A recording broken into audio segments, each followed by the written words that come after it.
What is going on, you guys? My name is Rage and we are back today with a supply store overview video for you all. In today's video, we're going to be walking through the different stages that are noted in the supply store because as you guys can see here, this is a very dynamic and complex system within the game, and it's in order to fully maximize it, even from a free-to-play player perspective or those of you in the end game, it's always great to get a refresh in terms of how to navigate and items to focus in these respective areas of the store. So this is going to be a good refresh video for all of you that may not fully utilize the tips and tricks in this, but this store gets refreshed 3 times per day, and you bet we gotta fully take advantage of it, especially if you want to maximize the benefits and increase efficiency overall in the game. So even before I start diving in, you guys, a quick tip right here: if you hit settings right now to the top right and you actually go to the advanced settings, there is a setting here that's actually called the item count in store that you see here checkmarked. Just in case you guys don't have it checked off, what this essentially does is it allows to give us a number in the item store when we're looking through specific items. That way you can visually see how many of that selected item you actually do have in your inventory. So for instance, when I'm looking at my main store here, you can see with the augmented basic catalyst parts, right now I do have 2,398. So if that option wasn't selected, we wouldn't see a number. So that's why it's really good for us to visually see. Main reason really is because we need to understand how much do we have in stock, so that can help us make a purchase decision when we're going through and cycling through these the different stores as part of the supplies.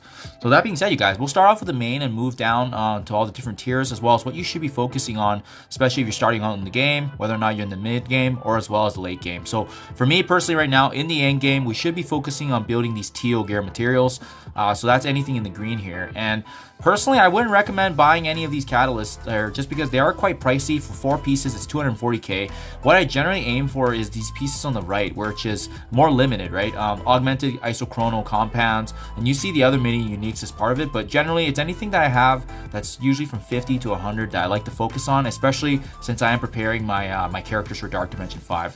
When you're in this bracket of the 200 and 250, this is a good purchase in my opinion too, just because these ones are still limited in farming respectfully in the game. So that's why I generally try to spend my money when I do have gold usage.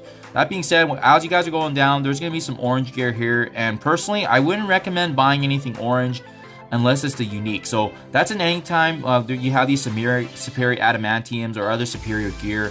This actually is used in tier 13, tier 14, and in tier 15. So that's why it's important. Even if you guys are starting off in the game, anytime you see these superior palladium, superior adamantiums, these are really good to invest in, because even in the future when new characters come out, you don't know if they're going to be needed, right? So it's always great to just have an arsenal of them, especially when they're now cheaper in the game, especially for those starting out. It's better than it was before, so it's a great way to stockpile. Obviously you can see there's a bunch of characters I haven't leveled up, but who's to say that these characters won't become part of the meta in the future? Potentially you can see here Doctor Strange, maybe with the release of the upcoming movie, there might be a rework on him. So those are the little things you kind of need to be aware of, right? Otherwise, in terms of the purple gear, I don't usually purchase anything from this store, and nor would I recommend using power cores for any characters here. Only exception is really if you guys are close to unlocking a character, then I would say this is a pretty good priority here. Sarah's a limited character and they're missing a couple of shards. That would be that one instance, but otherwise I wouldn't normally recommend it. As you're going through here, usually in the bottom, I do like to buy the odd green gear here, and the green gear is when you're starting off in the game, and I find because I don't farm the nodes anymore, these are sometimes limited, so anytime I have anything less than 500 here, I do make the purchase. So this class at 5 files, as you can see, I only had 516, so I do like to make that small purchase, very, very cheap. Otherwise, that's pretty much a summary of the main store here. Main focus is really the teal gear and as well as the superior orange uniques. If you guys can see that, it's always a good investment, especially if you see Miasma, especially if you see Astro. Those are the 2 high priorities, and most recently with the Web Warriors, the Oz is really important too. Next, we're going to move over to the Blitz component of the store.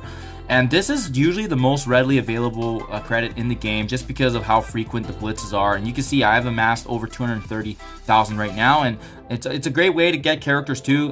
Generally, most players starting off in the newer to mid game, they usually try to focus on characters they don't have, and there's some good selections here. That's part of the meta, right? We have Miles Morales, Spider-Man's here, we got Gamora.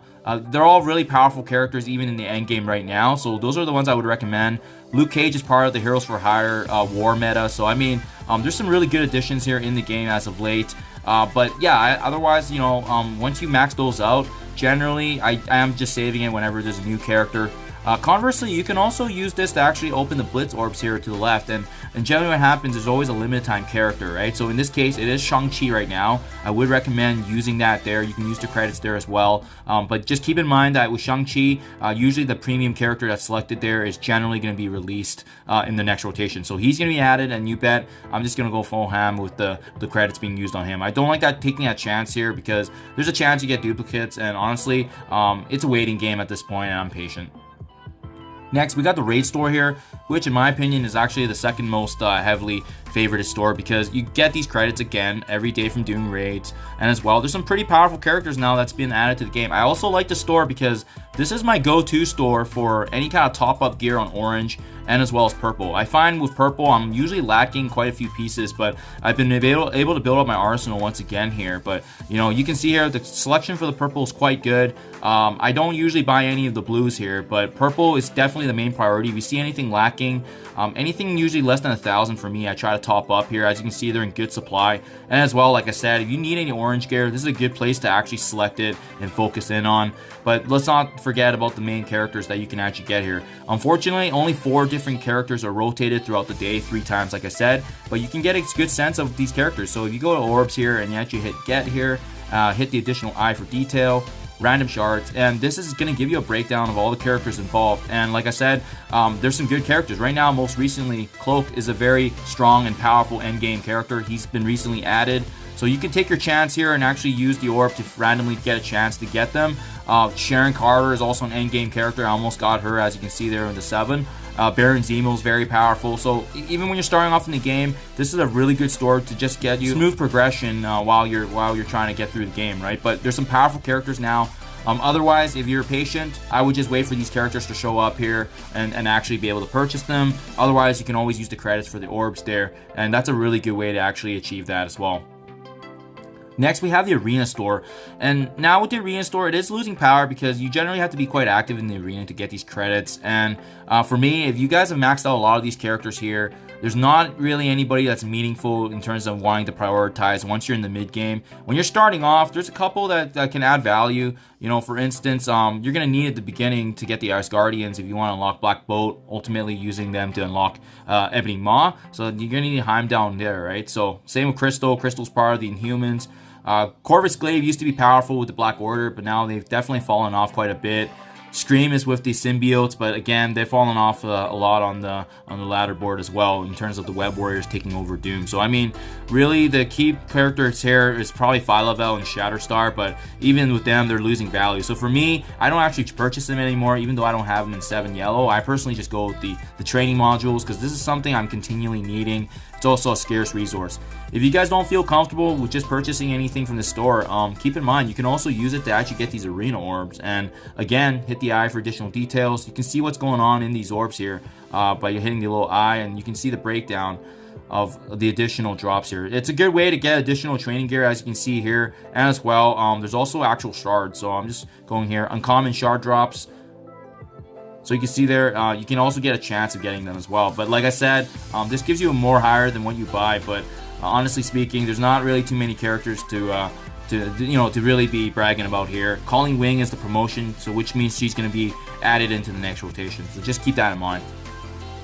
Next, we got one of the most powerful stores in the game, and generally it's the most heavy coveted resource just because it's the limited in terms of what you can get here, right? So some of the most powerful characters are found here in terms of the rotation. You know, we got the infamous Mr. Sinister here. We also have Carnage part being the symbiotes, previously the meta. Ghost is powerful in my opinion. We also have Maria Hill, and honestly there's a lot of good characters in this mode, and the unfortunate downside is that the materials are limited, so it's really hard to build up a character with these shards. And on top of that, generally this is one of the best places to actually purchase the teal gear if you're an endgame character. So for me, this is the augmented teal gear that you need to actually upgrade a character from 15 to 16, right? And this is usually one of the few spots you can get it in the game, so I usually try to get that. Additionally, remember what I said earlier about the main store? Well, you know, same thing with this store. You can actually get a chance to get the uniques as well for those T13 materials. So I mean, this is a good store I like to pay attention to, especially if there's a certain unique that you're hunting for. But either way, a really good store overall, you guys. As you can see, more T14, T15 materials, so this is a good one to review all the time. I wouldn't recommend getting any of the purples here just because we can take advantage of the raid store already, and these materials are very limited, so you definitely want to maximize and save them if you can. Lastly, with this elite store here, you know, not too much to say, just more so the upgrades, right? If there's a character you really need to upgrade, this is where you're gonna do it in terms of getting the red star. And generally, I just save up until I know I need for sure a 5 or a 6 here. But I wouldn't recommend checking to this too often unless there was a specific character you need to upgrade. Otherwise, I would save those materials for that time and when you're actually seeking to get that upgrade. The ISO 8 store, not too much going on here, honestly, because this is usually going to be housing all the orbs that you would open naturally. But in the supply store here, generally, if I'm running low on anything, I just go ahead and purchase it. And then lastly, we do have the Ultimate Store, Ultra Store here being used, and these are all essentially the duplicates that you would get from other shards, which get funneled in here.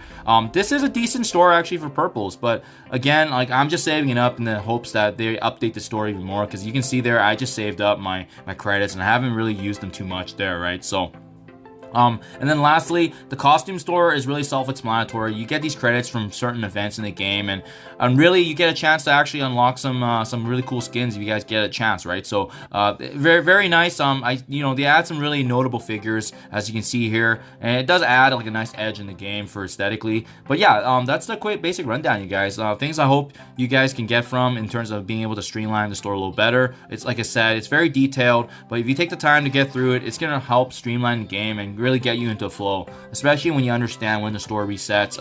By maximizing those materials and purchases is really going to streamline your overall gaming experience. Hope this helps you guys in your progression and journey. Thank you as always, and I'll see you guys in the next one.